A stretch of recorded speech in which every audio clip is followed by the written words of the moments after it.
How is everybody? Hi, Jared. How are you?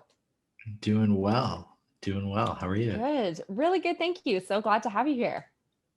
So glad to be here. Really excited to walk through selling in a community. Yeah, absolutely. Me too. For those of you guys that don't know Jared Robin, he is the co-founder at RevGenius. Co-founder of RevGenius. RevGenius, if you don't know what that is a community of 12,000 plus salespeople, marketing, and RevOps professionals. So it's a wonderful place to go learn about all of these different topics, actionable strategies to help you in any of those different areas. So please make sure that you do join RevGenius as well. And we will pop a link in the chat for you to be able to join that wonderful community. But for now, Jared is going to walk us through how to leverage communities to sell more. Jared, take it away.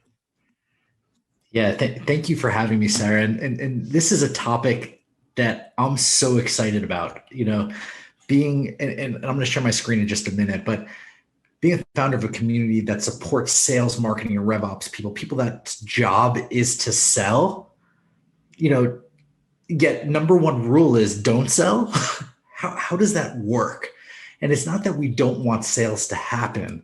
It's just there's a right way to do it. And so this presentation I'm about to walk you all through is not just going to show you like the proper etiquette around the community, but how to utilize it to actually sell and hit some of your goals there with that. So without further ado, check out my nice, neat, nifty presentation here. So how do we leverage communities to sell more?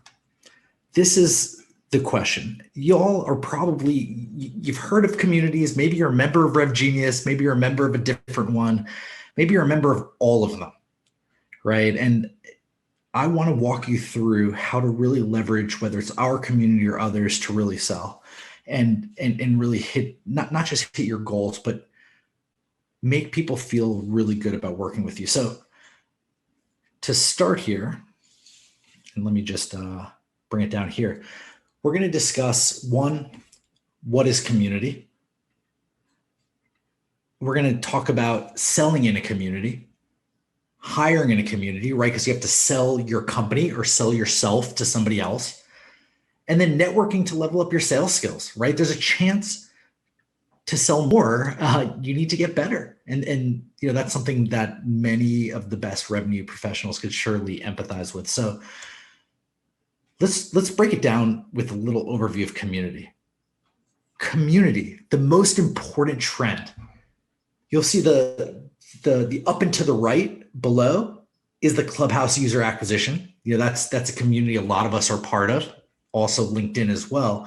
But here's a quote that really took me back. This is Andrew Chen of A16Z, and this is about learning within community. So we have old institutions, they're not enough. Traditional education in the forms of business schools, executive programs, and graduate programs, they've been slow to meet the practical hands-on needs of professionals at the forefront of change.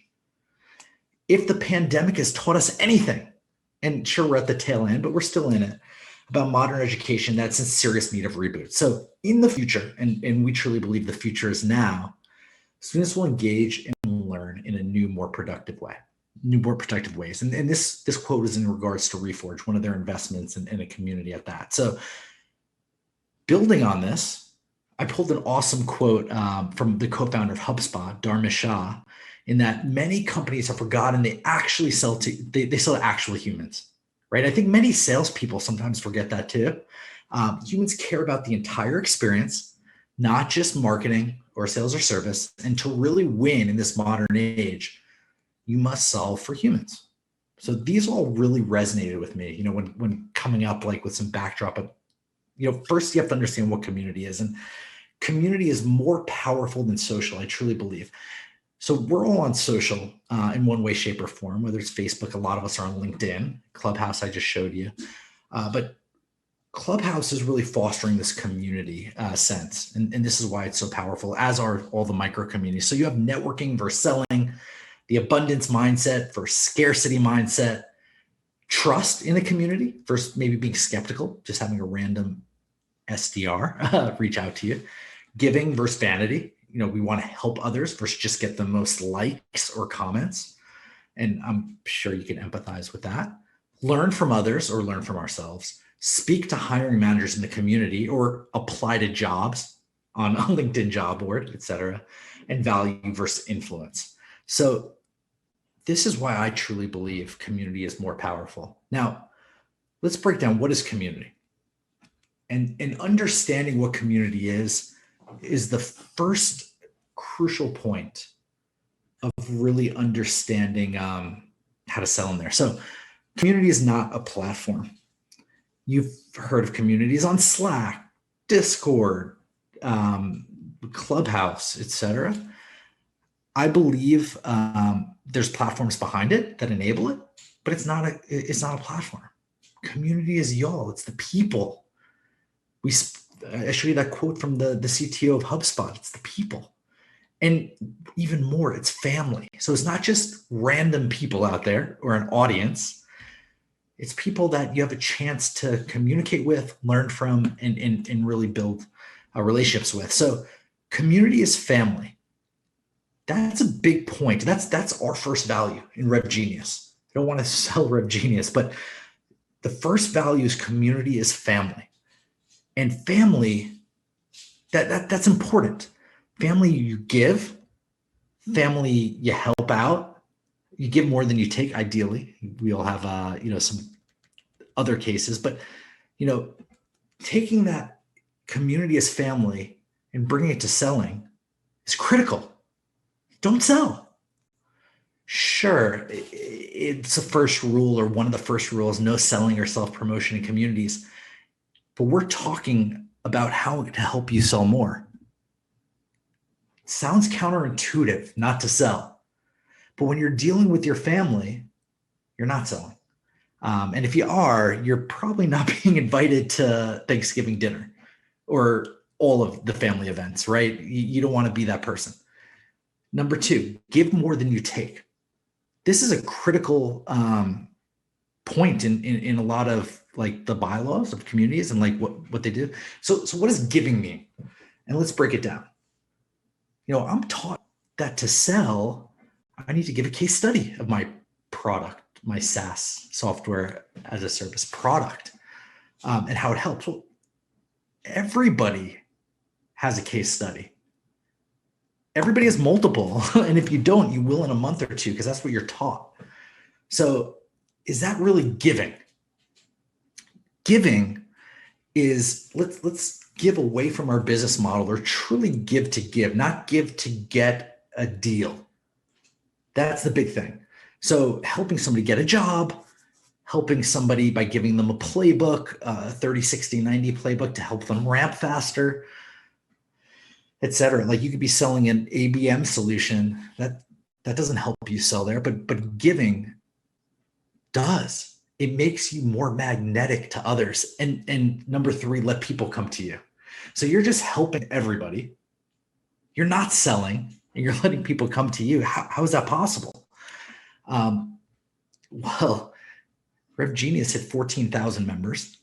Sure, we plug in the comments there, but we're just giving. We're letting people come in at no cost, and the sponsors or our business model come to us, and that might be one extreme example, but like it really, really works like this. When you just give and just give some more, and certainly give more than you take, it creates a really good energy. And that's how to sell in a community. So let's break it down. Let's say you're looking for a job. How do you sell yourself to get hired? Well, one, show up, differentiate yourself from other candidates with video, but more importantly, authenticity. Authenticity is big. And going back to the past page, the past slide, when you give to get, you're not being authentic, right? You have ulterior motives, and they're obvious, and it's kind of a turnoff. And y'all, how many of you are turned off daily from people on LinkedIn reaching out to you? How many of y'all wonder why LinkedIn now only has 100 connections a week? Geez, they're putting it into their laws, their rules, their guidelines, that they don't want you to connect because it's turning people and churning people from their platform, and they're not community because they're taking lessons from the small communities. to create a really good environment. So in hiring, show up, differentiate yourselves with that authenticity, and use that authenticity throughout to sell, and lean in. Lean in is part of giving more than you take. So when you get help, you can lean in and just show up. And believe it or not, showing up is giving. Whether it's to show up to a webinar to learn, whether it's to show up and answer a question, even if you know just the first thing about it, but like you know a little bit and you could help a little bit. That's big. So when you lean in, you get out. An example here, hey, I'm looking for a new job. Does anybody have any ideas of how best to do it? Versus saying, I want a job from you, et cetera, et cetera. So like, just put it out there and lean in. And we've watched it dozens, I believe actually hundreds of times, people getting hired in our community. Much more potent. Now, you want to sell your company as well for some of the audience. And when I say sell your company and others. We're not in an easy hiring market right now. It's a candidate's market. How do you differentiate your company, differentiate yourself? Are you going to just post on LinkedIn? Some people do that, and you're going to get a lot of applicants. It's going to take a lot of time, and you're not going to really maybe get the right one for you. So you need to show up too. You're a manager, a director, a VP level, a C level. Show up at the hiring events and community events in general. Talk to the community members that are in the roles you're hiring for. Ask, because you have some value to give, right? And then offer advice, offer that value, help others land the jobs they're looking for. So if you're hiring for an SDR, hiring for an AE, and you meet people along the way that are looking for product management, or I'm sorry, product marketing or growth marketing or something that's not quite the fit, but you might know the first thing or two, help them. And this all goes back to the cardinal principles to sell. Give more than you take. I mentioned, I added authenticity after, and don't sell, help. So these are all different ways you could help away from your business model. And what ends up happening is magic. It comes in. So then I've helped you at least surface level, and actually this is quite a bit deeper, but I'm happy to answer questions along the way. Like figure out how to get that right person, sell your company or sell yourself or sell your product. But you could also make more sales by learning. Anybody who says they know it all, probably run from, right? So when you're networking and learning, imagine this. Number one is show up and give. Give to learn. I know a couple things, but I just did this today in another community. We're looking to hire somebody that I've never hired for before, and I wanted to pick somebody's brain. And how I reached out to them was, put me to work. How can I help you? How could we figure out a way that I can help you? If it makes sense, I'm happy to do it. No costs, all of that. I want to give. And sure enough, took the call. She took the call, helped me out tremendously. And we're going to figure out ways to work together. Now, also identify community members who could potentially help you. A lot of communities have mentorship. Ours certainly does. If you're not part of it, sign up. Others as well. We're not the only ones that have mentorship or quick tips and advice. Reach out and ask. And, sometimes, identify groups and channels in the community, connect yourself and be authentic, right? Like you'll see some of the same commonalities. But what's interesting is I remember an anecdote from in the beginning. Somebody wanted to come into our community and sell, and it was obvious. There was like a lead in, like, who in here needs help with A, B, or C? And I reached out to this gentleman on the side and I said, are you about to sell? Because if you're not, if you are, don't. And I know that sounds counterintuitive, but try this instead. He goes, yeah, I am. I'm trying to find new clients. We all are, right? And I said, okay. And he was authentic with me. He said, I just am not that great with it. He was a solopreneur starting out. I said, try this. Instead of saying, does anybody need the services that you actually provide, which is obvious, of course. Of course, you're the best for that, right? Why don't you ask people how best to find people, how best to understand your ICP, how best to test messaging, how best to do all of that. And what you're going to have, and what he had, was a group of people there to help him. And sure enough, one thing led to another, and he actually got clients from it. And he got some big name people from it and helped build his business. Just from that simple changing. Instead of going blast out there, he went, how do I? And yesterday I was actually just blasted with, a big external thing. And we had the same conversation, because nothing is a bigger turnoff than being spammed. And now we're even more sensitive than we've ever been. So if you use, and here's how to get to me, and we could put this up, and I'll certainly put this up after. If we use the principles of how to interact in a community, outside of a community, and in social, whether that's LinkedIn, Clubhouse, Facebook, Instagram, wherever you're selling, this will also hold true, because everything I've said in this presentation is essentially how to be a magnetic human. And going back to that quote from HubSpot, we're selling to humans. You're selling to somebody just like yourself. So empathize with them and be there for them. So I wanted to open this up to questions, but what were your thoughts? some pretty basic lessons, right? But with deep impact. Yeah, I mean, absolutely. It's so interesting to hear, especially for me, the distinction between community and social, because for me, maybe not that I actually truly thought they were the same thing, but they were sort of like conflated in my idea of what each of them were. And we actually did have some questions that came in via Slack previous to this session. So I'm really excited to ask you some of those. So, and it's along that vein that I just mentioned there, but what actually does make community different from social, since often it is housed within social? What is the true distinction there? Yeah. So, I hate to say authenticity or one-to-one, but like social, there's an aspect of gamification, whether it's likes on a post, followers. Heck, most of the people listening and watching this are on LinkedIn, right? They're creator mode. Put your followers even more in the face of everybody, right? Mm-hmm. So it's very much a one-on-one, like vanity, like how do I get the most out of there? How can I hack to build my personal brand?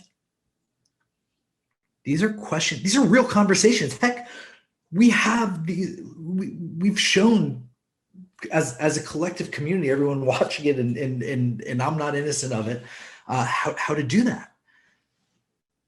Now, and that is an important part, but community is family.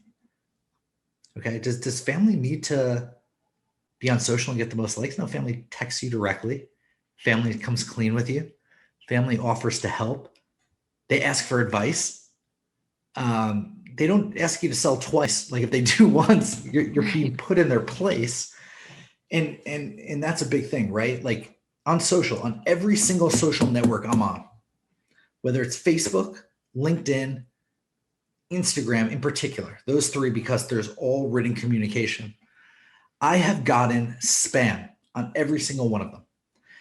After I've joined on Facebook, a certain marketing group, for instance, on LinkedIn, because they just do that, and on Instagram, because frankly, it connects with Clubhouse, and that's how you have to get there, right? So like on each of those networks in particular, Twitter a little less, I found, but I've been spammed. In the community, does it happen? Yeah, but you better believe it doesn't happen twice, and if it does, let me know about it, because I'll put an end to that really quickly.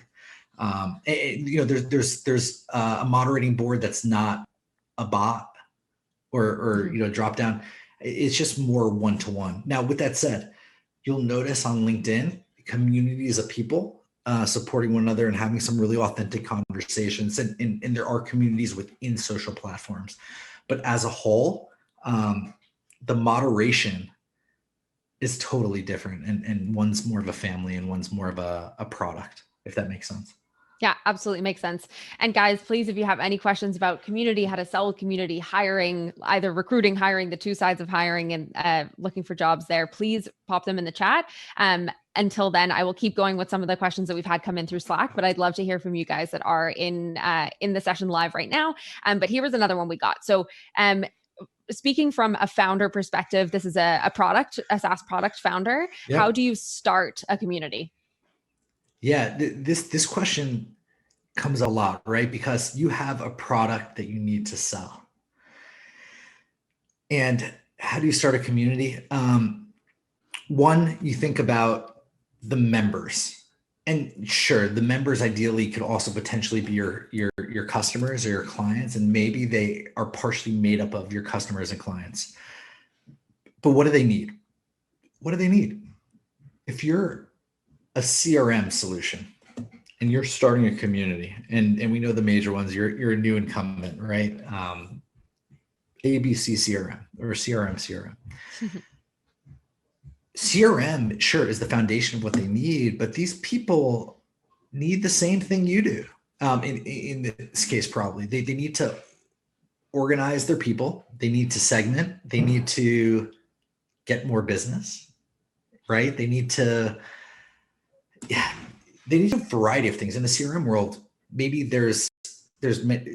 maybe you're not a community CRM platform. You're a B2B CRM platform. So your B2B clients, your IMP, ideal member profile.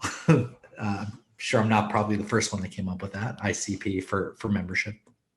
One and the same with that. You want to give them what they need. You want to create events around what they need. Of course, you know everything about CRMs. That's obvious. They're Salesforce users already, right? Or HubSpot users, phenomenal companies. But like, how do you get in? You're not going to do it by just saying you're the better, but by giving them what they need. And then they're going to keep showing up to your community. And they might not all be buyers yet. But if they all come regularly and you help them with other needs, whether that's a sales engagement platform, a sales trainer, RevOps knowledge, RevOps hire, because that's a hard role to hire.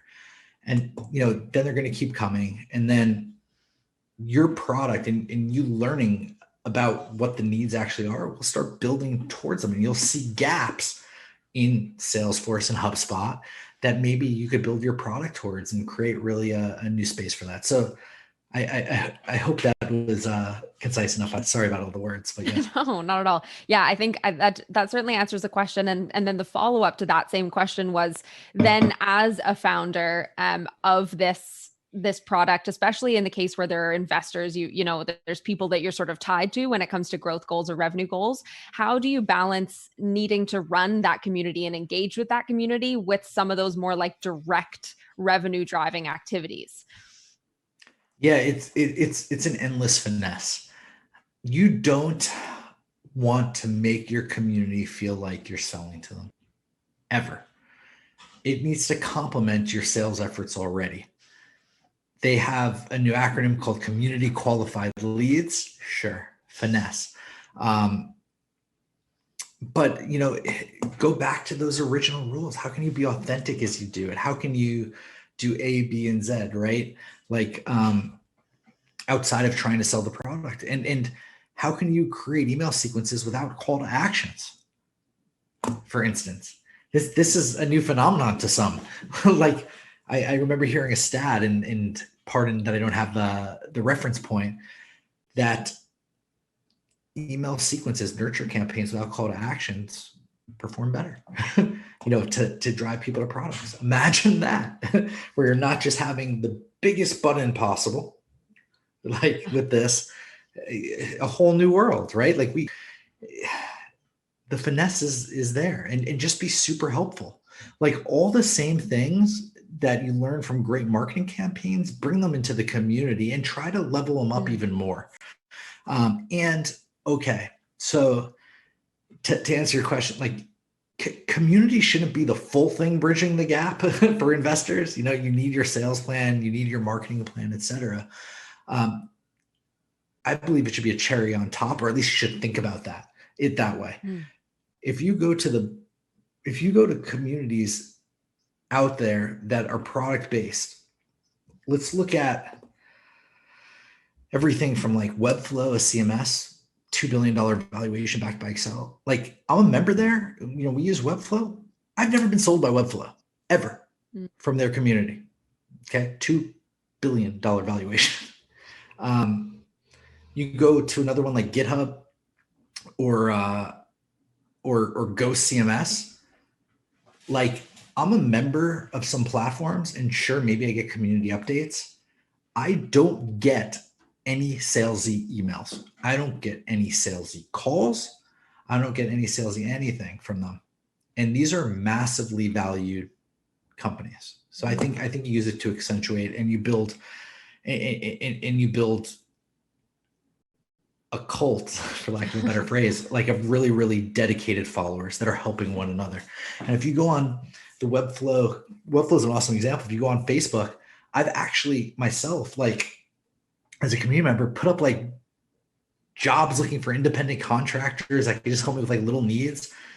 Never been up. So I'm giving like all these buying signals, right? Never been even contacted from Webflow to direct me to the right people. Like, they just let it happen. And is that a missed opportunity or not? You could look at it that way. I mean, I'm sure the dedicated marketer in the audience might be, but like, I don't think so. I think it's awesome. And oh, Jared just found somebody for $500. Like, oh, our minimum expert's like 1,000. Let it be, because he's using our product, right? Like, and just let it go. So like, that's interesting. That is very interesting. Yeah. So the community's function cannot be to sell. So that's why it's not even really a balancing act, because it's a completely different thing that you're doing. You've got sales on one side, and your community is something else. Through community and through a successful, authentic community that helps people, those customers will come to you, but that community is not a revenue driving activity, not a direct revenue driving activity in itself. Like, you can't think of it that way. Yeah. I mean, do you want to look at arguably, I don't even know if it's arguable, the number one SaaS community is Salesforce Trailhead. Okay. Yeah. Billions of dollars are going through the people, the agencies that do Salesforce admin work. Billions. I believe one book I read was like, there's more money going through that than the actual CRM. You have the whole ecosystem, all of this. The community is so good. When I used to speak to a Salesforce rep and they didn't know the answer, they would say, Google it. Like, because the community was able to help more than they could. That is rad. That's pretty exceptional. So like, let it support the people. And I don't know if Salesforce takes a cut or anything of that. Do they? I probably not, right? Like, you just start a Salesforce agency tomorrow. I'm sure if they're recommended or stuff, but anyway, I digress. That's a great example. Yeah, absolutely. Yeah, very interesting. Any other questions from the chat? Make sure you get them in. I'll keep firing away with the ones from Slack though, until we get someone live. So, okay, looking at some of these kind of big examples of the communities that exist out there, the big ones like you've named, like Trailhead, for instance, there are a couple of different ways that you can kind of start a community. And it doesn't mean that you have to start it from scratch, right? Like, you can acquire one, you can partner. So how does a founder decide whether to buy, build, or partner for their community? One, how much money do you have in your bank account, right? And how big of a focus you want to have day one. I've seen so day one, and let's say day one pre-Series A, or seed or before, you're probably gonna build it or partner with it. And when I say partner with it, pay a RevGenius, pay, one of the other dozen notable communities out there or more to partner. I think, the partnering aspect might be the lowest cost in regards to time and maybe actually dollar amount, because for sub what it costs to like bring on somebody and all the resources there, you could partner and test the waters. But there are companies that early on after seed funding are bringing on heads of community because they realize the importance. One great example that I'm close with now, Minerva knows, their head of community is phenomenal. And I'm part of this creators guild early on, and they're fostering this right away. Now, from a buying standpoint, you probably need money in the bank, although I don't know how early Bevy bought CMX community, for instance, because they've raised quite a bit of money since. And then you have more seasoned companies like the Outreaches with Sales Hacker. That's pretty well documented, and all indicators are great there. But then you have people like HubSpot that build it, that did a little of each, actually, right? Like they built it in house. They built a really great content engine, and then they went out and they acquired The Hustle, really spectacular newsletter, which I thought was really, really cool to see, because it wasn't just SaaS, it was like entrepreneurs as a whole. So you could do a mix of all. I think but I think doing one of the three is essential. And even building your own, if you're a team of 3, a team of 5, under 10, it's certainly good to do that. But it does take time. But doing one of the three, I think, is absolutely critical. Okay, awesome. Another question we have here is around where to actually host the community itself. So in those examples we've given, we've got some that are they're within kind of a web page that's created by the company. We've got some that are just groups on various social platforms. So where do you decide, or how do you decide where to host the community? That is the $1 million question.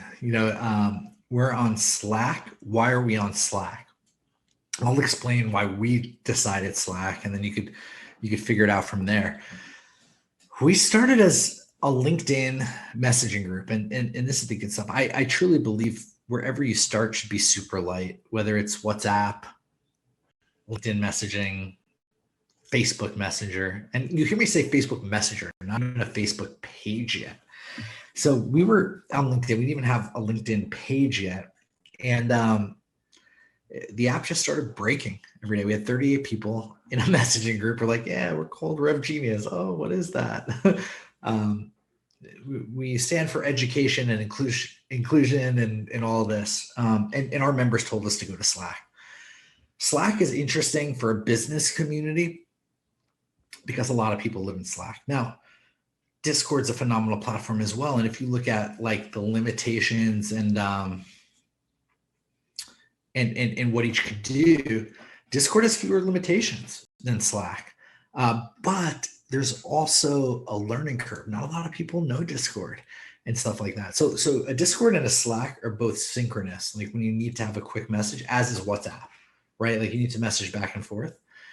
Having something on site, and there's many platforms, dozens of platforms, including ingrown with WordPress, or homegrown rather. I believe that's what Sales Hacker uses, is great. But I think the Slack and Discord for quicker messaging is big. And I think there's a use for both. I think as your community grows, you can determine, I always had this mind space, how are we going to put 100,000 people in Slack? We have 14,000 now. How are you going to have 100,000 just like going like that? Some people do. I think it probably churns people. So one, to concisely break this down, one, do it where your members live. Do it where they know. Two, understand the type of messaging that you need. Do you need a message board, or do you need fast messaging? And then three, understand that at different parts of growth, you're going to have different needs. You might need two things. You might need a Facebook group and a LinkedIn group and this at 10,000 people, but at 1,000 or 1,000 people, you don't. So just be open to that. And also keep in mind the resources it takes to manage multiple places. It's going to require more time, but all good stuff and all good problems to have. I hope that helps. Yeah, definitely. Yeah, definitely. Oh, yeah, good reasons to go one way or another, or yeah, certainly how to help you try to figure it out for yourself. I want to be cognizant of time, so I'm going to go with Sure. one more question. Any of you guys who have any questions that were not answered, or We'll that go to the you're Slack. too busy taking it all in, exactly. We're going to go to the Slack. Speaking of communities, you're going to head over to our PredRev Slack community, and you can ask the rest of those questions there. But one last question for you, Jared: does community-led sales replace the salesperson? So no, I don't think so. I think other things might replace the salesperson, product-led growth and things to that effect. But I think a human needs to be behind it all the time. And I think community-led sales is a location, but it's just as much a mindset, right? So when you're going through other channels, LinkedIn is the most obvious one trying to sell. If you put your how to deal with community hat on, the don't sell, the give more than you take and let it come to you, you're going to see like really good results. So I think it doesn't take away the salesperson. I think it might evolve the sales process or how you reach out, but that's it. And I think that's constantly being evolved anyway. Got it. Well, thank you so much. Thank you so much for teaching us all about, building a community, how to, generate revenue through a community, not by selling. All really interesting stuff. It was an absolute pleasure to have you. And thanks again, of course, to RevGenius for being a sponsor with us on this event. Really wonderful to have you. Thank you. This has been spectacular. Thank you for having me, Sarah.